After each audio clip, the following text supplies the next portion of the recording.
Good afternoon. Passport Seva has been a transformational project or a program in the sense that it has helped enhance the government image and the service delivery to the citizens of India, and we are on par with the best in the world.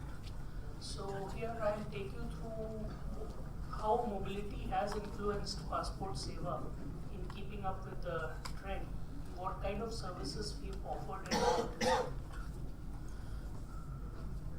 So I'll spend a minute or so telling you what exactly was Passport Seva. Passport Seva was actually driven or motivated by the fact that there was a growing demand for passports and heightened expectations of citizens. Apart from needing to comply with various international standards for issue of travel documents, we also had problems of limited reach, amenities, infrastructure, etc., and the scalability part.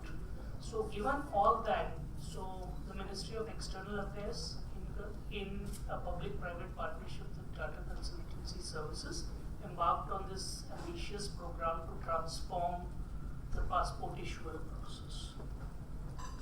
So quick idea about how the project journey has been. We started in around 2008-2009, and we were one of the pioneers in launching a mobile application for government services, and that was basically in March 2013. And to add on to it, we actually enhanced it with options for people who have only feature phones, not only the smartphone users. So this SMS-based services was introduced wherein people could actually get various kinds of information and state real-time statuses about their passports on normal feature phones. So basically the idea behind the entire thing was to provide accessibility, transparency, citizen experience, timeliness, which were the key important aspect of it. Given that the mobility platform actually suited well within the entire framework of things. So you have a mobile which is actually accessible 24/7, and it's actually to try and help the citizens get the status of the passport at their fingertips, so that you don't have to keep on trying to find out what the status of your application is. So the system by itself keeps on alerting you on where exactly your passport is, what stage of processing it is on. Now, if you look at it, I would just take a minute or so to how we've actually evolved. So if you're looking at an evolution perspective, the Darwin's law applies even in technology. So we moved from the age of terminals where people had to come to offices and work to the age of mobiles, which is primarily wireless connectivity. So, and this actually adds to the entire gamut of things, because in case when we were giving web applications, typically what used to happen was you needed a PC, you needed a broadband connection, and again the reach was limited. So the primary motivator why to bring Passport Seva into the mobile platform was, once you move into the realm of wireless connectivity, then more and more people start accessing it. So that was one of the primary drivers to get this system, services of the system on a mobile phone. If you look at it, there's an important thing which I was looking at it while making this presentation, is the smartphones rescue Noida FIFA fans from parkers. So that actually summarizes the entire presentation. So we need to be on the mobile. So how much is the time left? 30-40 seconds. Okay. So effectively making mobile phones a critical channel for government service delivery.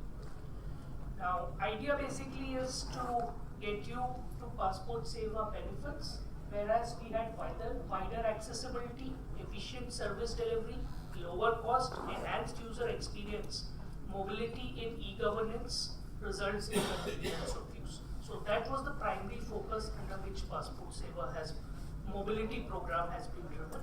There were two important milestones which I just want to highlight.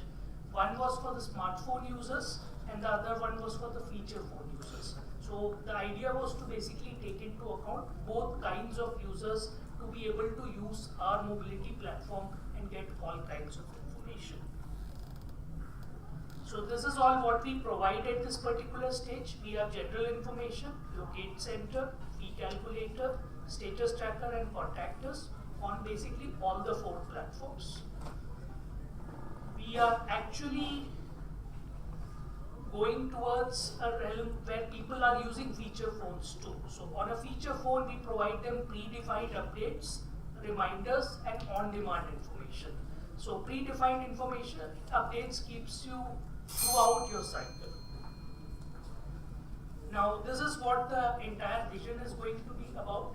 We've moved from informational services to status updates to interactive mobility services, and now we are actually looking at the realm of transactional services, wherein you can apply, fill up an application form, pay your fees online and come up with appointments.